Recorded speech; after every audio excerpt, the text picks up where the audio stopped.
This is a video that I've been meaning to make for quite a while. A lot of you have asked for it, and it's showing my bike fleet. I've done this a few times in the past, and this is the bike fleet that I have for 2025. What's unique about this video is that I feel like I've finally nailed down my perfect bike fleet for my type of riding. All of us have different needs depending on where you live, where you ride most often, who you ride with, what kind of riding you do.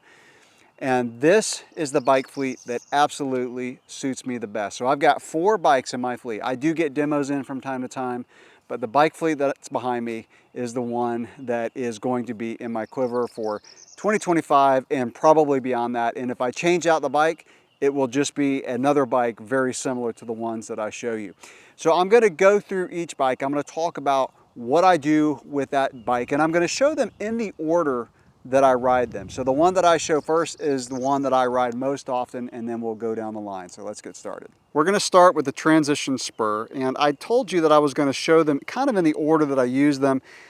Honestly, the first 3 bikes that I show you, I probably spend equal amount of time. For mountain biking, I do spend most of my time on the Spur, followed by my 9er hardtail that's coming up next. So this is a bike that needs no introduction if you subscribe to my channel for a while. This is a custom build bike, and this is my 3rd Transition Spur. What I love about the Transition Spur is it is not only a very fast cross-country bike, it is a phenomenal trail bike. This is the bike that if you don't do a lot of jumping and really gnarly terrain, this could be your one bike. I feel like I make no compromises having this as a cross-country bike. I've done a lot of time trials and whatnot comparing this to other cross-country bikes, and I am just as fast on the Transition Spur as I am on a quote dedicated cross-country bike. Now, I do have lightweight wheels. I'm not going to go over every component for these bikes, but you're going to see Öhlins forks on my mountain bikes.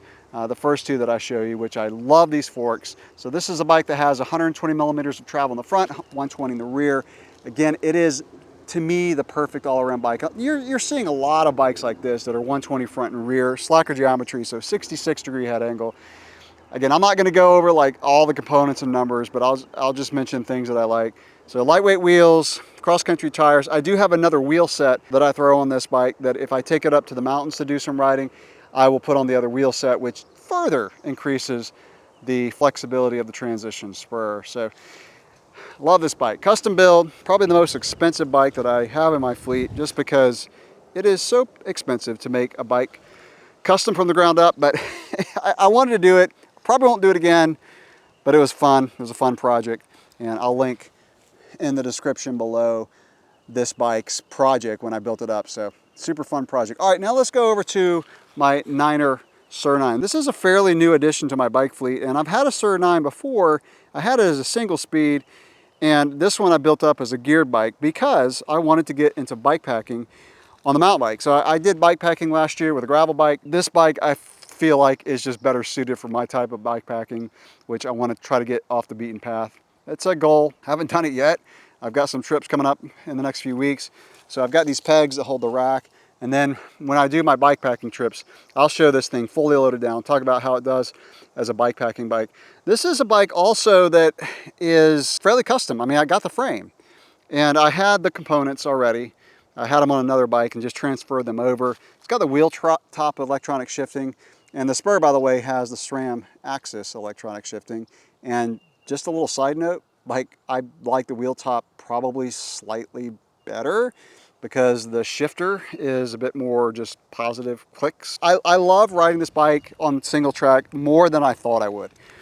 And this is a bike, it can be a commuter bike, it can be a bikepacking bike, it can be a cross-country bike. Now, I am faster on my Transition Spur, just my riding style, but this bike is fun. It gives me a really good workout. It's really good for your bike handling skills. I always tell people, if you're new to mountain biking, get a hardtail for your first bike. It will dramatically improve your bike handling skills over a full suspension because you can get lazy.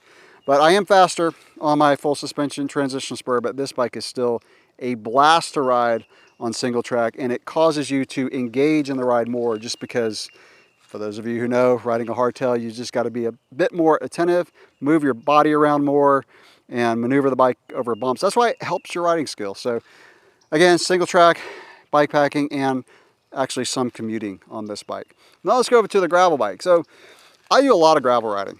And the reason I do a lot of gravel riding is because it's convenient. And we are very fortunate in my area to have a huge network of gravel roads to ride. In fact, I was on a ride with my buddy this morning. We were just commenting on how fortunate we are to have a vast network of gravel roads. I can put together a ride as long as I possibly want to ride. And it's great. I did 70 miles this morning on a route I haven't done in a while, and it was just awesome. I didn't ride this bike, by the way. I rode the demo bike. I've got a demo gravel bike in my fleet. So this bike is SRAM Force. What I love about the Niner RLT9 RDO is, of all the gravel bikes I've ever ridden, it is the most comfortable and the lightest and fastest. Now, I know there are probably a ton of gravel bikes out there that can compete with it. I have not ridden them, but I don't ride a massive number of gravel bikes.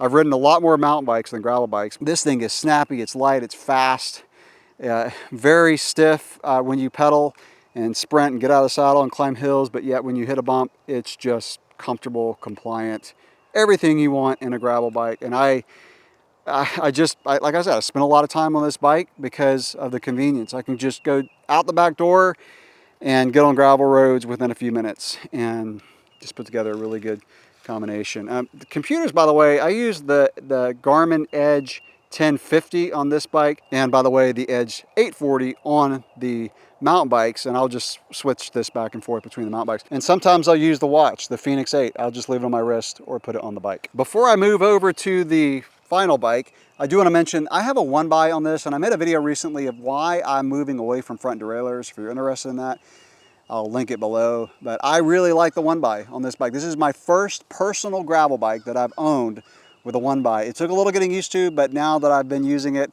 I actually really like the simplicity, and I don't have issues that you can have with a front derailleur. So that's the gravel bike. Now let's move over to the newest bike in my fleet, one that I am so stoked about riding this season, and it's coming up. I'm getting up to the mountains soon, but it's still warming up. And this is the Transition Sentinel. So I've done a demo with this bike for a few months, made a video of it, but this is the one that when I was demoing the bike, I said, yep, that's my bike. I'll talk about it coming up here just in a minute, that you don't see an e-bike in my fleet, and we'll talk about that, and I'll talk about probably one of the main reasons I sold the e-bike, and one that I actually forgot to mention when I made the video of should I sell my e-bike.